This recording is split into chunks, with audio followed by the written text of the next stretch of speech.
One of the most profound ways that we can pivot from chattering negatively about ourselves is by asking a question from our heart. Now, hopefully, you can really take that in, that if you ask yourself something like, how can I care for myself? That's going to create a shift in the way you're thinking and will allow you to focus on the positive. And so today, we're going to explore the question, how do I take care of myself best when I feel inadequate? Once you ask that question and ask it in a way that isn't judgmental. So the question is asked like, how do I take care of myself when I feel the most inadequate? It's not a judgment. It's just a neutral question, or maybe even an affectionate question. Inadequacy is one of the most avoided subjects in life. It's treated like death. It's treated like an ego death. And so to have the courage and the humility to ask this question is an evolutionary step in itself. Now, I hope you can realize as you reflect on your life, how often have you really talked about your area or areas where you feel inadequacy? Now, the second step in moving forward is, how can I best develop in this particular area where I feel inadequate? So you're really asking yourself, what attitudes do I need to develop? What actions do I need to develop? What thoughts do I need to think while I feel inadequate? So imagine yourself in whatever ways that you feel, or whatever way you feel inadequate, having a thought that might say, I'm not doing this on purpose.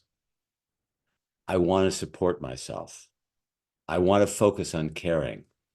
And then you're leading yourself toward a positive response while you're feeling inadequate. And that will lead you naturally to the third step, which is moving toward adequacy and confidence.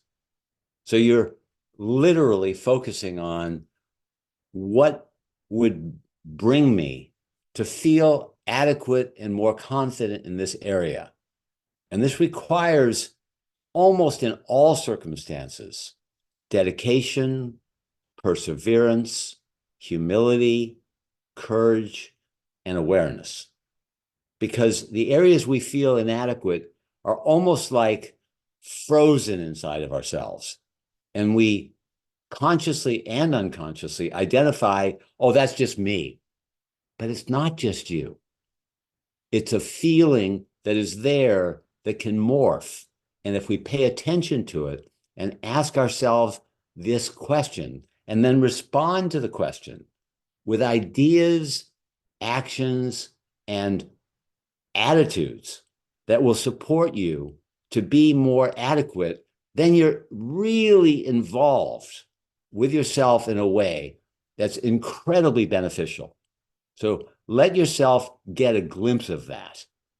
So staying with these three steps, the awareness of the inadequacy feelings, how you can develop adequacy and confidence, and the third step of actually implementing the answers to the questions of how you can develop, allows you to pivot from having a negative reaction toward inadequacy and being the responder of the individual inside you with your heart and wisdom that can help you in the area where inadequacy is most frozen inside you. It becomes a fertile process where you almost can start to look forward to, oh, I feel inadequate. Oh, wait a minute, I remember. I want to ask the question, how can I feel adequate? What are the ways I can implement it?